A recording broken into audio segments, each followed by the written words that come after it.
Welcome back to another installment of me trying to fix dry rot. This time I'm using milk.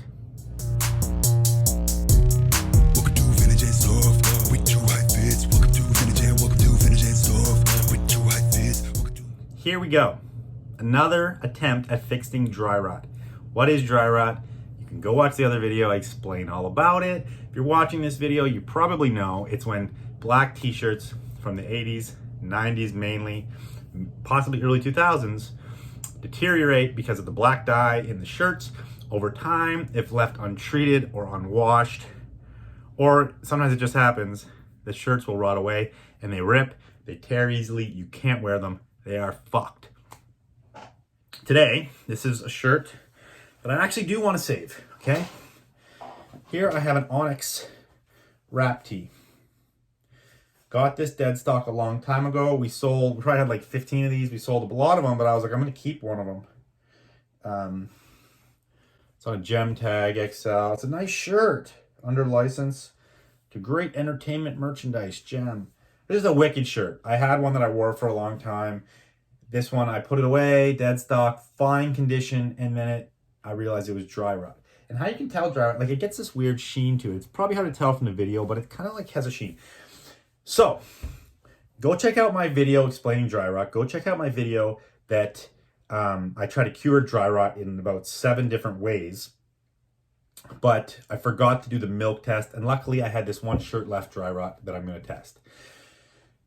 Just so we're all on the same page here, this is a scientific experiment, and we want to keep it on a level. So, this shirt has been washed. I brought this home a couple weeks ago. And I did wash it once because I was like, maybe just washing because it's early stages dry rot. Well, I don't know how dry rot is. I don't really want to test it too much, right? So it is dry rotting. But I did wash it once, just a regular wash. So I got some of that like black dye probably out. But I got to be straight with you guys so you understand where I'm coming from here, okay? Now, I'm going to do the dry rot test with you guys on this here. So when you want to test it, you got to like flip it up so you don't rip the shirt. You do it on this hem fold over. So you gotta like get it where you can grab a piece. So let me figure this out. You gotta like just figure out where you can get a piece of the inside hem, okay? There it is. So this is the inside hem, okay? Let's do a little tester.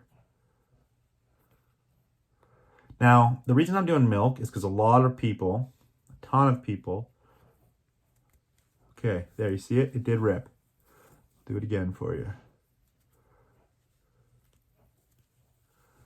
Okay, so yes, if you see that, it is ripping there, okay?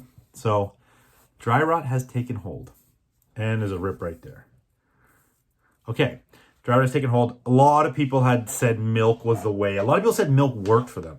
So, I'm really hoping it does, okay? This is the milk test. Let's go. I got my milk, okay? Now, when you're doing scientific experiments, you want to use the highest quality product you can find, okay? Organic. I spent the extra money on this, guys. 3.25%, okay? Now let's talk about this for a second. Total side note here. Milk. This is a little milk chat, okay? Why organic? Organic is fucking better. Are you kidding me? Do you even know what organic is? It's when they don't use chemicals. So they're not feeding the cows a ton of chemicals. Also, 3.25% is probably heavier fat milk than most of you would have had as a kid growing up, or maybe even fattier than you think now. And I'm going to get into food here for a second. Our society at some point told us that fat was bad. Go on a low-fat diet. That's total bullshit. The truth is we needed to eat good fats. What are good fats? Good fats are fats that come from animals or, plants that are healthy. So if you ever heard the saying, you are what you eat? You actually are what your food eats. That's why organic is good, because if your plants are eating chemicals, you're eating chemicals. Same goes for cows. If your cows are eating chemicals, you're going to eat chemicals in the milk. Also,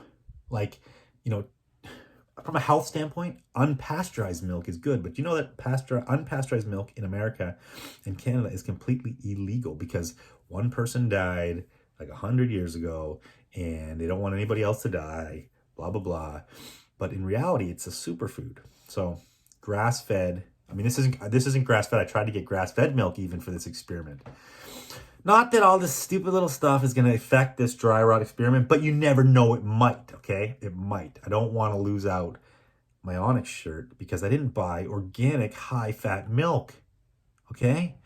So the lesson here is for you guys, don't skimp on your food. Food is something that you should never skimp on, and you should buy organic. You should buy grass-fed meats, grass-fed dairy, grass-fed cheese made from good dairy. Have you ever wondered why people in Europe aren't fat? Or the level of obesity is way less? For starters, they have way less fast food. But second of all, they have way less processed meat and dairy. So as we process this meat and dairy, you put hormones and you put growth hormones into cows, and then we drink the milk like crazy. It's going to make you fat because those hormones are promoting growth in your body. Like, it's fucked. Okay, but let's get into this test. What we're going to do is we're going to soak it. I hope you learned something there about dairy. Anyway, we're going to soak this shirt 24 hours in organic 3.25% milk, product of Canada. And then we're going to wash it. We're going to drink the milk.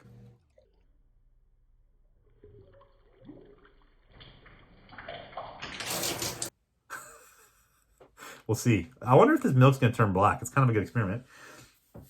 And then we are going to retest for dry rot. And hopefully we can save this shirt. Seriously. We got vintage clothing by the rack. Yeah. Just check out my Insta. How you gon' argue with that? Everything you see, I manifest. I'm an architect. I think I'ma run it back. The shirt has been soaking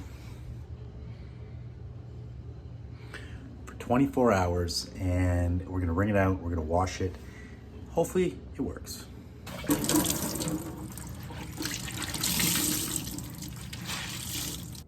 Here it is, soaked in organic 3.25% full fat milk for 24 hours, washed on a gentle cycle and hung dry, okay? This is the test. Is it gonna work? Is the milk gonna cure dry rot? Okay, so right out of the wash, couple things. Starting to get holes. The bottom hem is totally frayed up now, like the seaming came out on the bottom hem. That's naturally, I didn't touch that. That was just from a gentle wash. I know I could have hand washed it, but if it was cured, it would be cured, right? So let's do the test, guys. Let's do the test.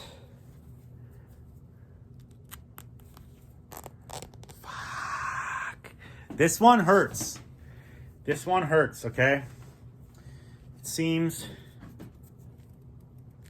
to not be cured. So, there you have it. Onyx t-shirt bites the dust. Such a bummer. I was stoked to keep this one. I was stoked to keep this one in the stash, but unfortunately it's dead. So that's it. It doesn't really work. Verdict, after all these tests I've done, there is nothing that can cure dry rot effectively. You gotta catch it before it happens, or very, very early. Wash it, do your best to keep it from getting to this stage, because it's done, it's fucked. Thank you for tuning in. If you want to see more science experiments, maybe I can think of some more weird science experiments to do on t-shirts. Definitely follow this channel. Go listen to the podcast. Happy New Year, and lots more coming in 2021.